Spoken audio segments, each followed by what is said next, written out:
Ruh itu seperti pasukan bala tentara. Ruh orang hidup dengan ruh orang mati ketemu saat tidur. Ruh itu digenggam Allah Subhanahu wa taala. Di saat itulah bertemu ruh orang mati dengan orang tidur. Jadi jangan heran aku tadi malam bermimpi ketemu almarhum bapakku, ketemu almarhum ibuku, ketemu almarhum adikku. Kapan? Pertama yang ingin saya sampaikan adalah mesti berjamaah. Selalu dipahami berjamaah ini komunitas, majelis taklim, majelis sholawatan. Betul. Tapi BP juga dianggap sebagai sebuah jamaah. Kalau sudah berjamaah kita bersaudara. Kalau ada saudara yang sakit kita tanya. Kalau ada saudara yang kita tanya, itu tanda bersaudara. Saudara diambil dari kata udara. Udara artinya perut. Udara itu perut. Satu. Saudara seperut. Jadi saya dengan Mas Ipo ini satu perut. Perut nenek kami dulu namanya Hawa. Saudara-saudaraku juga berasal dari perut Hawa. Yang tidak dari perut Hawa tolong angkat tangan. Berarti masih saudara Charles Darwin.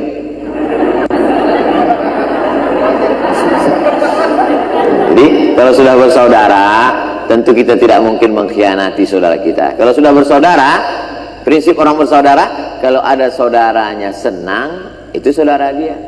Itu yang kaya, yang hebat, yang mobil mewah, yang rumah besar, oh itu saudara saya. Saudaramu itu, iya. Kemarin dia ditangkap KPK dulu.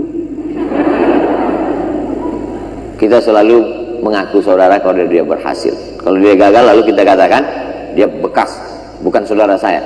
Ini tidak benar. Jadi anggaplah ini sebagai sebuah jamaah. Tapi yang kita pentingkan bukan cuma dunianya. Kita begitu amat sangat perhatian pada kesehatannya. Ustadz Somad mesti cuci tangan, hand sanitizer, pakai masker. Kalau ketemu orang jangan salaman, jangan cipika-cipiki, jangan pelukan. Ini Pak Ustadz luar biasa ini COVID. Dia masuknya ke mulut dan ke hidung, maka mulut dan hidung harus disumbat. Dan kabarnya ini COVID bermutasi, tak lama lagi dia masuk ke telinga. Telinga pun mesti disumbat juga kalau begitu. Na'udzubillah. Maka kita amat sangat perhatian pada yang bersifat fisik. Tapi yang bersifat spiritual, batin kita tidak peduli. Maka kelebihan Islam ini adalah kepedulian yang bersifat spiritual. Kalau kita berada di tepi jalan, tiba-tiba ada kawan yang mau menyeberang. Ada orang yang mau nyeberang jalan, kita tidak kenal dengan dia, sama-sama tegak berdiri mau nyeberang jalan. Mungkin dia lalai, mungkin dia linglung, ada truk besar yang bus, maka kita spontan menarik tangan dia, menyelamatkan dia. Karena kita takut dia kecelakaan, dia mati, ditabrak, pecah kepalanya. Tapi ketika ada orang yang buat dosa, buat maksiat, kita cuek aja. Biarlah Pak Ustadz, itu kan privasi dia, ngapain kita urus-urus. Dan orang juga begitu sekarang. Uang-uang saya, yang nyabu saya, yang mabuk saya, yang sakau saya, apa urusan kamu? Memang betul. Tapi kalau tsunami datang, memang yang hancur rumah kau aja. Kalau gempa bumi datang, memang yang terbelah. Wattaqu fattaqu fitnatan la tusibanna alladhina zalamu minkum khassah. Takutlah kamu kepada azab.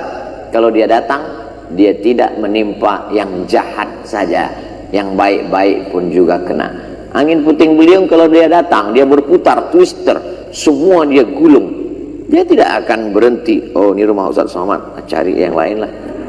Pas dia mau dekat, oh ini BP yang lain lah. Enggak, semua dia hancur, dia hantam. Maka ini prinsip berjamaah. Prinsip jamaah ini mesti kita jaga. Berjamaah di dunia, bertetangga di surga insya Allah. Saya ingin bertetangga dekat dengan Mas Ipo di surga. Begitu sahabat-sahabat BP ini masuk ke dalam surga, heran mereka. Pas masuk surga, ditengoknya, mana Ustadz Somad yang dulu ngajak-ngajak ke surga? Kok dia nggak ada? Tanya sama malaikat, malaikat Ustadz Somad di mana? Kata malaikat, dia di VVIP. Amin kan lah? Itu maksud saya ceritanya. Begitu cara mengaminkan. Itu namanya trik amin. Dan itu dilakukan sahabat Nabi. Ketika Nabi datang bertamu ke rumah seorang sahabat, Assalamualaikum, dia diam. Assalamualaikum, dia diam. Assalamualaikum, salam itu cuma 3 kali. Idza sta'zana ahadukum salasan, kalau kamu mengucapkan salam 3 kali, falam yu'zan, tidak diizinkan masuk, falyarji, pulanglah. Salam 3 kali tidak diizinkan, salam 3 kali tidak dibukakan pintu, pulanglah. Setelah 3 kali baru dia jawab dari dalam, waalaikumsalam. Dibukakan pintu, kata Nabi, berarti dari tadi kamu ada di balik pintu ini. Iya ya Rasulullah. Kenapa kau tidak bukakan langsung? Aku mau dapat salam 3 kali, mau dapat doa dari Nabi 3 kali. Tolong ini jangan diamalkan. Jangan nanti saya datang, assalamualaikum. Begitu cara mereka untuk dapat 3 kali. Assalamualaikum warahmatullahi wabarakatuh. Selamat untukmu, selamat hartamu, selamat bisnismu, selamat duniamu, selamat akhiratmu. Warahmatullah, Allah mencurahkan rahmat untukmu. Wabarakatuh, berkah rezekimu, berkah anakmu, berkah keluargamu, berkah negerimu, berkah hidupmu, berkah matimu. 3 dalam satu hembusan nafas, 3 kali double dia dapatkan, dan tak dapat pada orang lain. Tapi cara itu tidak semua sahabat Nabi melakukan itu. Itu dia lakukan. Maka kita juga berjamaah ini ada satu hal yang kita lakukan, bagaimana kita mendapatkan barokah. Kata Nabi, yadullah ma'al jamaah, pertolongan Allah itu akan turun bersama jamaah. Sulit untuk istiqamah kalau tidak berjamaah. Wa minal isnaini ab'adu, kalau kamu berdua setan mulai menjauh. Yadullah ma'al jamaah, pertolongan Allah akan turun ma'al jamaah. Alaikum bil jamaah iyyakum wal furqah, hendaklah kamu berjamaah, jangan sampai kamu memisahkan diri dari jamaah. Segerombolan kambing menyeberang sungai, tapi kemudian ada satu kambing yang memisahkan diri dari jamaah, mengendap-endap pergi ke tepian sungai untuk minum seteguk 2 teguk. Disitulah dia akan ditangkap predator. Kata Nabi, al-ghanam al-qasiyah, kambing yang memisahkan diri dari jamaah, itulah yang akan diterkam oleh singa, diterkam oleh hiena, diterkam oleh predator, diterkam oleh macan tutul, diterkam oleh buaya. Ustaz dapat cerita ini dari mana? Nonton Flora dan Fauna, tonton binatang-binatang yang di televisi itu.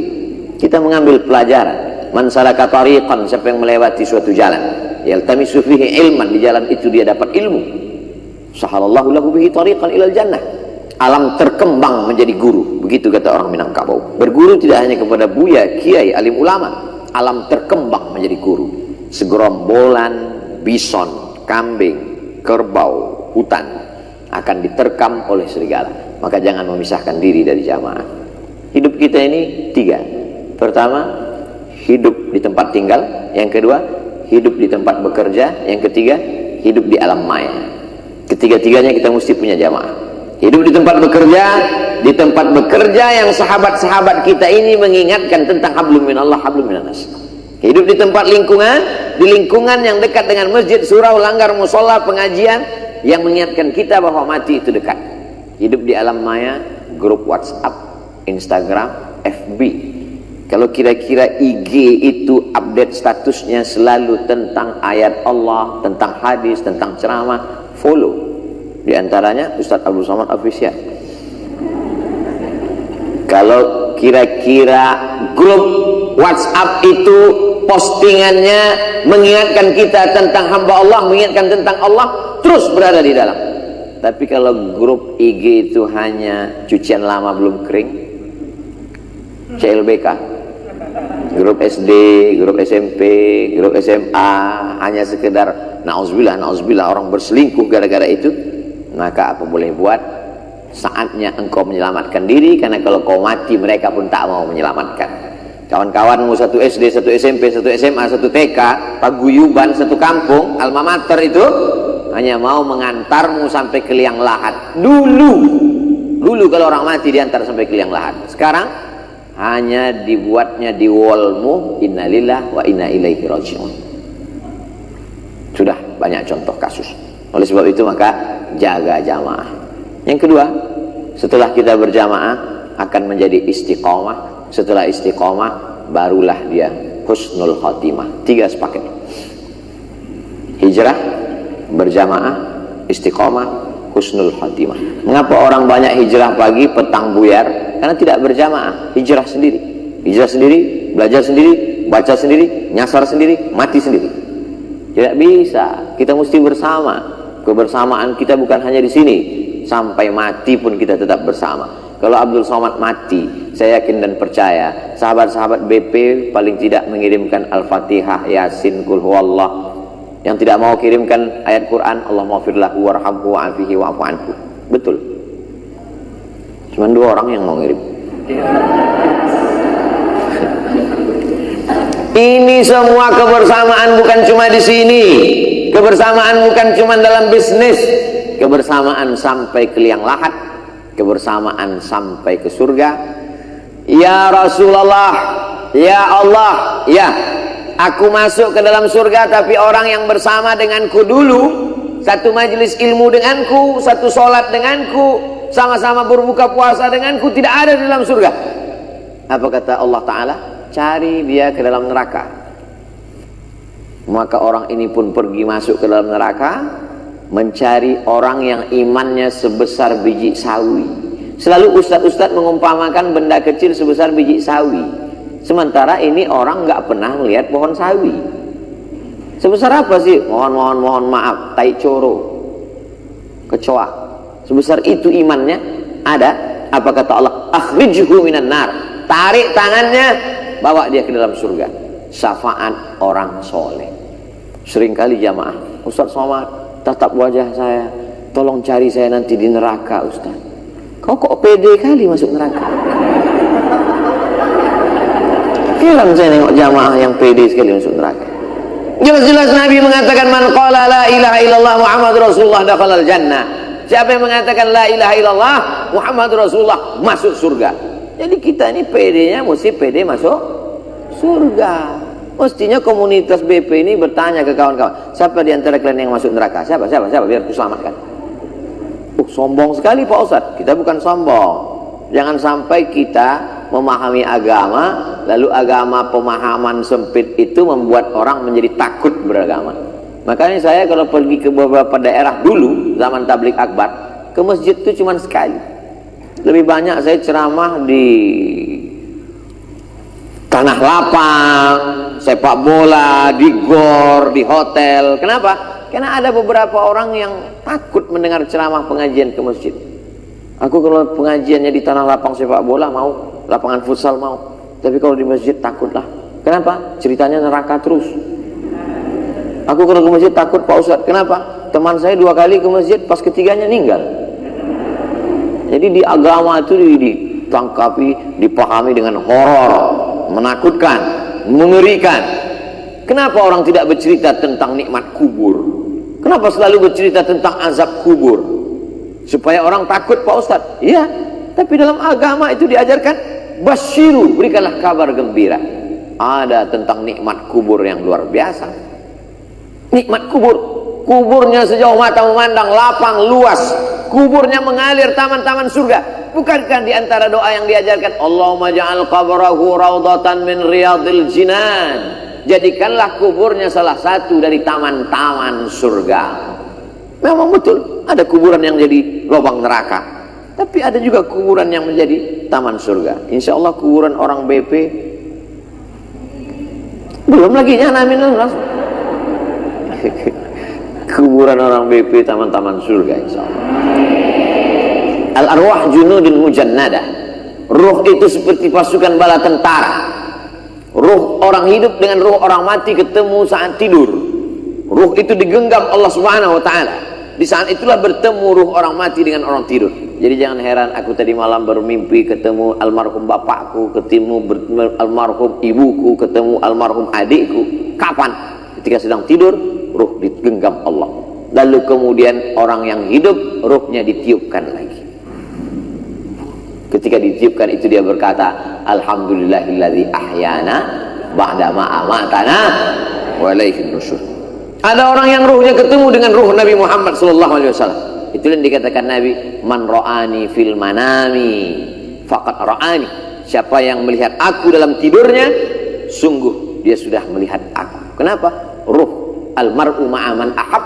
Ruh orang yang saling mencintai, berkasih sayang akan selalu bersama. Ada seorang sahabat di Sudan, dari Pekanbaru ke Jakarta, dari Jakarta ke Sudan, di atas Mesir, Saudi Arabia, Mesir, Sudan, Afrika. Beberapa hari ini kami sebut namanya karena ada kawan saya mau mendaftar. Saya mau daftar S3 Ustadz Somad, ya nanti saya kontak kawan. Udah 3 kali. Kemarin dia WA saya, Bang, aku lihat engkau dalam mimpi selama seminggu ini 3 kali. Sepekan ini dia mimpi sama saya 3 kali. Masya Allah, tabarakallah. Kami sebut nama dia 3 kali karena ada sahabat yang mau daftar S3. Ternyata kontak, connecting terjadi. Betapa ruh orang beriman sesuai dengan sabda Nabi, almar'u ma'aman ahab. Kalau kuat persaudaraan kita di BP ini, maka kita akan selalu teringat. Pagi-pagi kita teringat. Kira-kira dia udah pakai 5 tetes belum ya? Jangan ingatnya pas waktu sakit pinggang aja. Jangan ingatnya waktu air kencing keruh aja. Pas sudah jernih lupa. Ustaz sedang nyindir siapa? Diri saya sendiri. Saudara yang dimuliakan Allah Subhanahu wa taala, waktu senang kita teringat, waktu lapang kita teringat. Bedanya waktu senang, berapa kali kita makan enak, kita ingat orang-orang tersayang. Berapa kali kita di tempat yang indah, kita teringat orang yang tersayang. Sesuai dengan ring berapa dia di dalam hati kita. Berapa kali kita melihat Ka'bah, kita teringat orang tersayang, orang terdekat dengan kita, sesuai dengan kadar kedekatan dia. Begitu jugalah agaknya saat Nabi masuk ke surga, dia teringat dengan kita karena salawat kita yang selalu sampai kepadanya. Maka selalulah bersama dengan orang yang bersolawat, selalulah bersama dengan orang yang berzikir, menjaga istiqomah kita. Target-target keduniawian ini tidak pernah selesai. Lau kana li bani Adam wadiyan min zahab, seandainya manusia ini punya satu lembah isinya emas semua, dia tidak akan berkata enough, cukup. Latamanna ayakuna lahu wadiyan akhar. Dia minta satu lembah lagi, dia minta lagi. Jadi saudara-saudaraku, kawan-kawan, sahabat-sahabat WP, jangan kau sangka kalau sudah rezeki lancar, punya semuanya, lalu kau akan berdoa cukup. Tidak akan pernah. Pasti akan kurang. Maka berdoalah supaya hati merasa cukup. Kalaupun rezeki berlebih, dia akan melimpah berbagi untuk umat, untuk yang lain. Ada saja momen-momen. Kemarin momen berbagi untuk program buka bersama sudah selesai. Program halal bihalal sudah selesai. Sekarang menanti program kurban. Saya sampaikan ke masyarakat perkotaan, komplek, klaster, jangan lagi kurban banyak-banyak di komplek Bapak Ibu. Sudah banyak yang tidak bisa makan kambing. Jamaahnya ngaku sendiri ke saya, Pak Ustadz, jangankan makan daging kambing, baru ngeliat kambing udah kumat darah tinggi saya. Gak bisa lagi dia. Potong aja di situ agak 1 ekor, potong, makan, barbeque, goreng, panggang, sate, makan bersama. Udah selesai. Ini ada umat Islam ini kalau sudah hari raya kurban sampai dipotong penuh, datang ke masjid, pengurus masjid, ya ini uang 2,5 juta, saya 1 ekor kambing, tolong nanti antarkan ke rumah, kakinya, pahanya, kepalanya, ekornya, dagingnya. Lalu yang untuk fakir miskin mana? Saya kalau jadi panitia kurban, saya ketua masjid, kalau ada masyarakat jamaah yang model begini, Ustadz tolong ini 1 ekor kambing, kakinya, ekornya, kepalanya, badannya, jantungnya, antarkan ke rumah, kau bawa aja kambing ini, kau potong sendiri, kau makan sendiri, kau mati sendiri. Berkurban itu bukan untuk kita. Yang paling bagus itu adalah akala min kabidi udhiyatih, itu yang paling afdal. Makan dagingnya 1 suap, luqmah, pulang, potong, ambil hatinya, cuci bersih, jangan sampai ada berdarah, najis, kasih jeruk, lalu kemudian garam, panggang. Itulah makanan pertama, karena dari sholat subuh tadi tidak ada makan apa-apa, supaya lengkap puasanya 10 hari, lalu kemudian setelah itu dia makan, sisanya bagikan semua. Makanya bangga sekali kita, jamaah rupanya menyerap ceramah Ustadz Somad, maka sudah banyak jamaah yang tidak lagi mau menerima kupon. Ketika datang panitia mau ngasih, Assalamualaikum Pak Haji, Waalaikumsalam, ini ada kupon untuk kurban. Kupon jangan lagi kau antar, udah kata Ustadz Somad tak perlu kupon, dagingnya aja kau antar ke rumah. Jangan lagi, bagikan aja semuanya. Jangan lagi, bagikan aja semuanya. Ini semuanya dimasukkan ke freezer. sampai kulkas itu seminggu nggak bisa ditutup, mau ditutup nendang kaki sapi. Masya Allah, tabarakallah. Bagi yang sudah nyetor bayar untuk kurban, alhamdulillah. Bagi yang belum, transfer ke suku pedalaman, suku terasing, fakir miskin, anak yatim.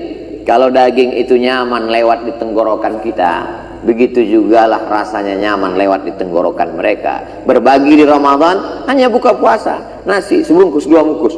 Ini mulai kadarnya agak ditingkatkan. Berbagi halal bihalal hari raya hanya sekedar baju 1 pasang 2 pasang, baju koko, topi, peci, celana, mau kena. Sekarang kadarnya lebih tinggi, berbagi kurban. Anak-anak SD pun sekarang dibiasakan untuk berkurban. Ustadz, anak saya di SD satu kelas 20 orang berkurban. Mana ada kurban 20 orang? Kurban paling banyak 7 orang. Anaknya berpikir, mama, satu sapi kan 7 orang. Iya, kami satu sapi 20 orang, gimana nanti di akhirat naik sapi 20 orang? Bukan masalah naik sapi. Ini masalah syariat Islam mengajarkan paling banyak hanya 7. Naharna ma'an Nabi sallallahu alaihi wasallam amal Hudaybiyah. Kami pada tahun Hudaybiyah tahun ke-6 Hijrah berkurban bersama Nabi 1 ekor onta 7 orang. Adapun sekolah-sekolah mungkin anak ibu yang disuruh iuran wali kelasnya 1 orang 100.000, di situ ada 25 orang lalu terkumpul 2,5 juta, dibelikan ke 1 ekor kambing. Maka sesungguhnya itu mendidik anak-anak untuk nyumbang, tapi syariatnya 1 kambing 1 orang. Anak-anak nanti nyumbang ya 100.000 1 orang. Kalian semua di kelas ada 25 orang. Pas nyembelihnya nama siapa? Nama wali kelas. Ibu jangan marah, bapak jangan komplain. Apa ini ibu wali kelas? Mestinya ibu dan bapak lah yang datang menemui wali kelas, guru, mencium tangannya. Kenapa? Karena dia sudah menyelamatkan anak-anak kita dari buta huruf Al-Quran, menjelaskan ke anak kita la ilaha illallah. Kita yang mestinya datang berterima kasih kepada dia. Bapak wali kelas, ini 1 ekor kambing. Untuk apa? Untuk foto-foto aja, ini saya bawa pulang. Kita lah yang mestinya menolong mereka. Tapi ini syariatnya mesti dijelaskan, karena kalau tidak nanti akan terjadi kesalahpahaman tentang kurban. Saudara yang dimuliakan Allah SWT, selalu saja ada momen-momen untuk berbagi. Selesai kurban ini apalagi?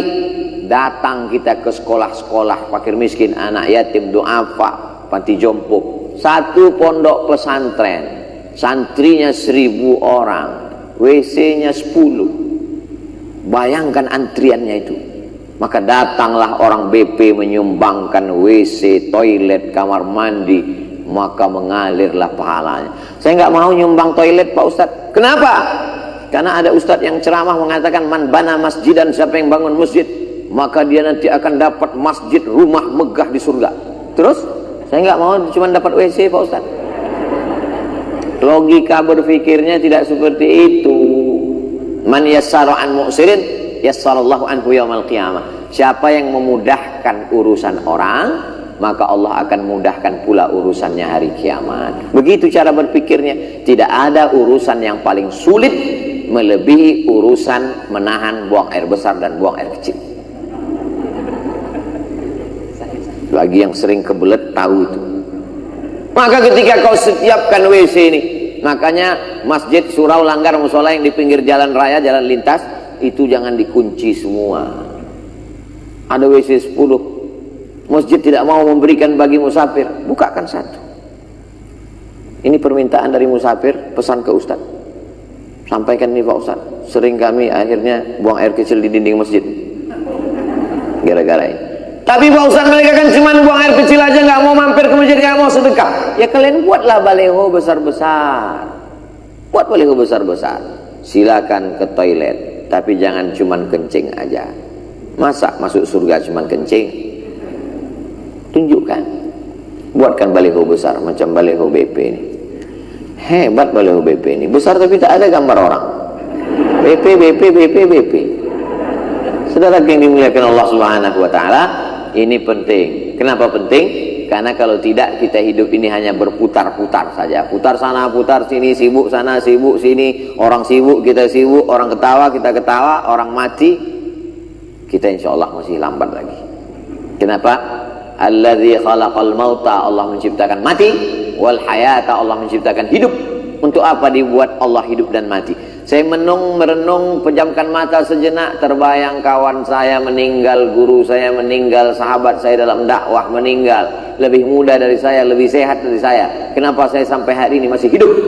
Jawabannya Allah kasih, liyabluwakum ayyukum ahsanu amala. Allah menguji siapa yang paling baik amalnya. Ini banyak orang kepedean luar biasa. Kawan ente meninggal, ente kok masih hidup? 4 sehat 5 sempurna. Kok masih hidup? Rajin olahraga. Berapa banyak orang habis jogging mati. Jadi kenapa kita masih hidup? Karena kita masih disuruh Allah beramal amal soleh. Melalui BP, insya Allah BP menjadi wasilah amal soleh kita, insya Allah. Amin ya rabbal alamin. Saya kira itu yang dapat saya sampaikan, Mas Ibu.